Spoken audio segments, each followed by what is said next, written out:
Back on Capitol Hill, Democrats are digesting President Obama's latest economic proposals from his address to the nation last night. Joining me now, Maryland Senator Ben Cardin.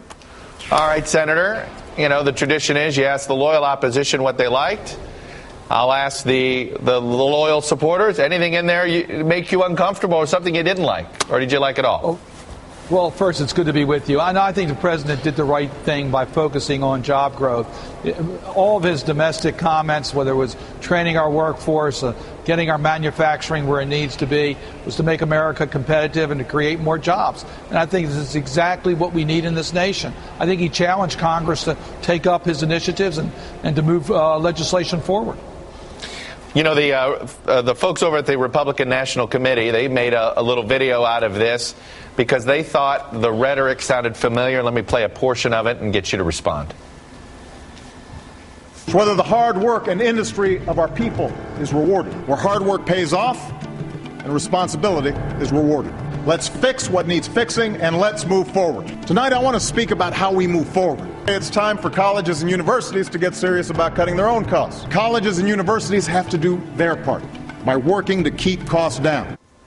Is that a fair hit? That some of this rhetoric was very familiar? There were a lot of these proposals we've heard the White House push before. Now, of course, they would say, hey, we're pushing them because we can't get them through and we'd still like to get them through Congress.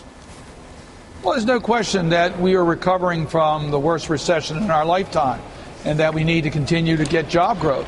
What the president has said previously is, look, let's focus on what we can do together to create jobs. So last night, he again mentioned that we could rebuild our infrastructure, become energy independent, redo our energy grids, invest in job training, improve manufacturing, make college more affordable. All those are themes that we've heard in the past, but the president's absolutely right to say this is the time that we can do things that can create more jobs for people who need it in our country, and we can be more competitive.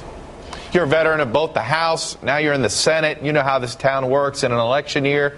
Of what he proposed last night, what are the two or three pieces of legislation you think, you know what, that actually might get passed and might get to his desk before before things really heat up in the general?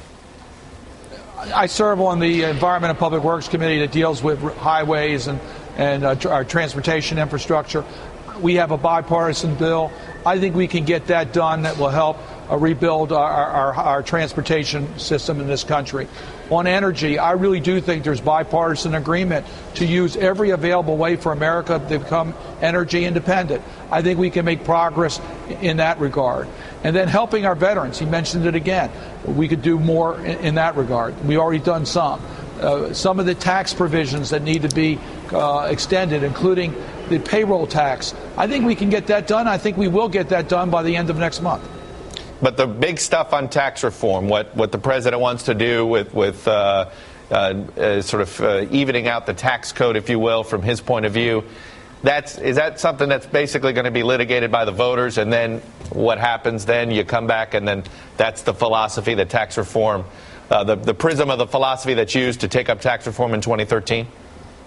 I think we've got to be realistic as to what can get done this year. I know, speaking for my colleagues, we don't want to waste 2012. We think it's a long time between now and November. So we are going to try to move these issues forward, including fairness in our tax code. But I think realistically, there are some issues that we'll probably have to wait till after the election. All right. Senator Ben Cardin, Democrat from Maryland. Thanks for coming on and giving us your honest assessment there. Appreciate it. Thank you.